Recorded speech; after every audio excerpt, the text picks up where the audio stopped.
ayon sa talaan natin, we have around 25 death row cases. This has been drastically reduced kasi in Malaysia, nagkaroon sila ng bagong polisiya o batas. Naging should I say, uh, uh, uh, naging flexible sila in terms of commuting the sentences of our death row cases.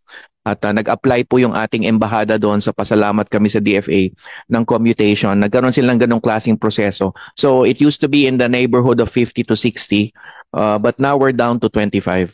Likelihood nitong 25, mabigyan rin ng commutation. Yes, we're working very hard. Ito po yung mga behind the scenes work namin that is unseen by the public eye, in tandem with the DFA and the Office of the President.